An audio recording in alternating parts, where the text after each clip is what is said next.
this old guy and his wife were watching baseball, and he was a frustrated, or had been a frustrated baseball player when he was young.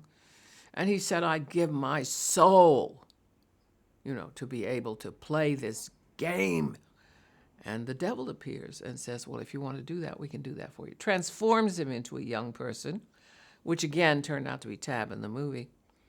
And, all the way through, he kept winning games and having this great flirtation with the character that Gwen played, which was really the devil's henchwoman, as it were.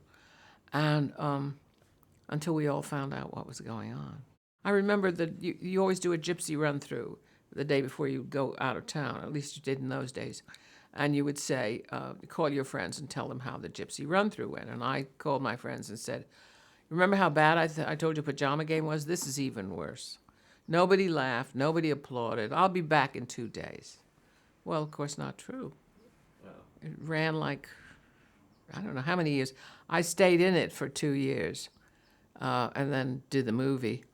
I think it probably ran at least 3 or 4 years. But you know that when we opened in New Haven, Moss Hart came to George Abbott and said, close the show. It's not going to make it. He said, it's about baseball. Nobody wants to see baseball. And Gwen was in a baseball outfit, and they changed her, put her into a really tight little thing, and it might have made a difference, I don't know. We lasted so long. I think we could have gone on, but they finally just closed it after about 3 years. Well, I'd missed out on the Pajama Game movie. They gave my part to somebody who had very large breasts. And Mr. Abbott called me and said, you're not going to be in the movie, Bruzzi. My real name is Abruzzo, so he always called me Bruzzi. You're not going to be in the movie, Bruzzi. And I said, why? He said, well, I couldn't convince them that the girl with big breasts was going to be any good in it. Of course, she wasn't when I saw the movie. At least I thought she wasn't. So he said, that's all right. We'll get to the next one. And I said, okay. And totally I believed him. I believed anything he ever said to me. So, it was really like having a father in the theater. There was great days, The last week that the show ran in Boston before we took it to New York, he'd take us all dancing because he loved to ballroom dance, But Gwen would never go dancing with him. she didn't like him. What was your role in Damn Yankees? Well, it was Gloria, the reporter, She was a sports reporter, so she knew all the guys, And she could kid around with them and get secrets out of them. And so she knew something was wrong with this whole situation with Joe Hardy as the name of the character that Tab played in the theater, too. And I had a lot of fun. Mostly I did numbers with the dancers, the boy dancers, who were all dressed up as baseball heroes and who persistently would step in front of me or step on my feet or do anything they could to annoy me. He said to me, wear your prettiest dress and go do a screen test. And I said, what's that? I mean, I've made some movies, but nobody's ever put me in a screen test. He said, just go. So I put my green dress on and I went down and they showed me how to take a screen test. They took a shot here, they took a shot here, they took a shot here, and they asked me to smile. And they said, now have a straight face. And that was my screen test. You just did it. Yeah. I think what I did was I got there early, and they put all this makeup on me, and I screamed, and Mr. Abbott said, what's wrong? And I said, they're trying to make me look different. You still do. Which I still do, yeah. So he said, don't make her look different. And then everybody paid attention. Well, I was a singer mostly on, on the concert stage. And I did a lot of summer stock. And George Abbott wanted someone who was, I think, Middle Western or something like that. And he was searching for somebody like that. And Hal Prince was working for George then. George, Mr. Abbott. Nobody calls him George. And he said, I've seen this girl. And he called me in and let me read the part. And I said, I don't like that part. And he said, "You don't like the part?" And I said, "No." And I went back to my agent and I said, "I don't think that's a good part." And Mr. Abbott said, "I'd like to see her." And he said, "Why don't you like the part?" And I said, "It has no face on it."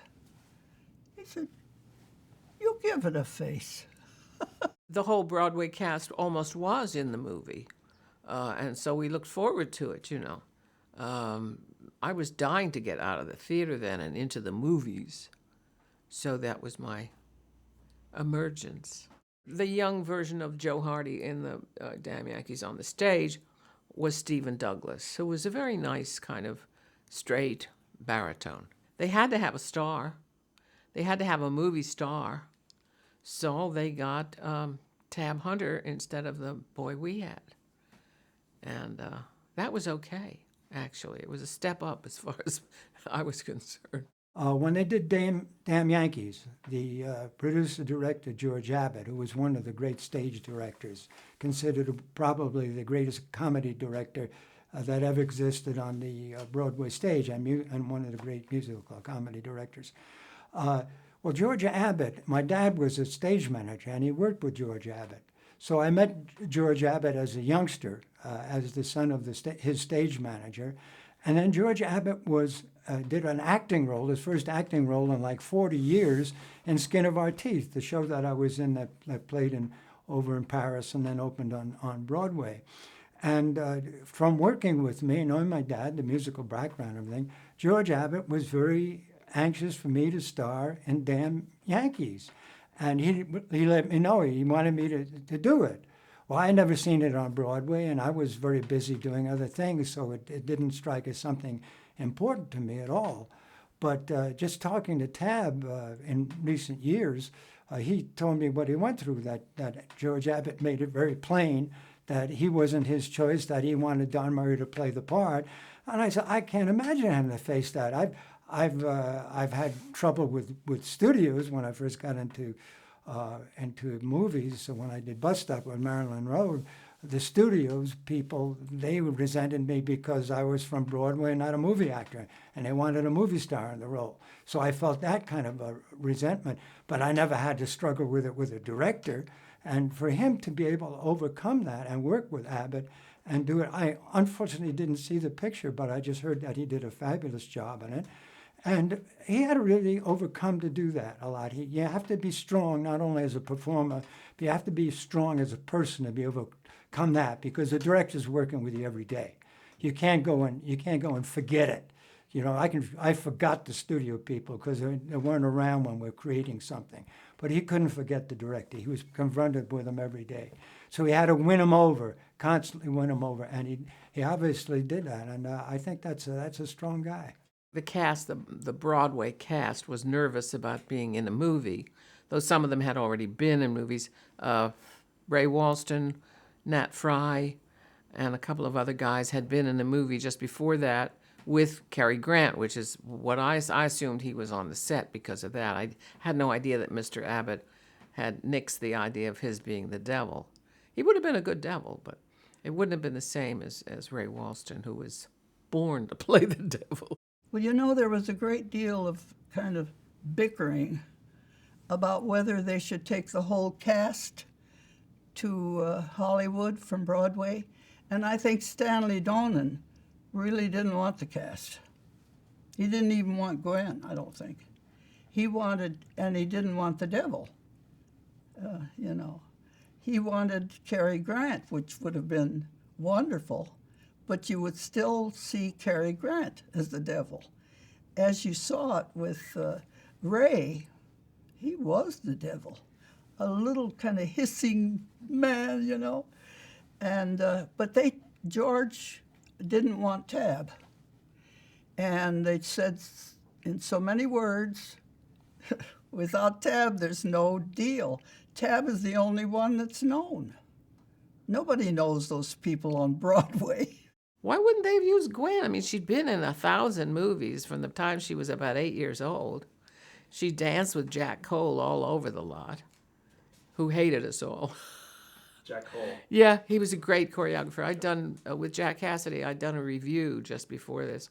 And they threw us in a room because we were the loudest singers. And they said, there are two people dancing in there. Now, you're going to sing while they dance. So we went in, and there was Gwen and Jack Cole dancing. And I'd never seen anything like it before in my life. It was time to sing, and I couldn't. I was just...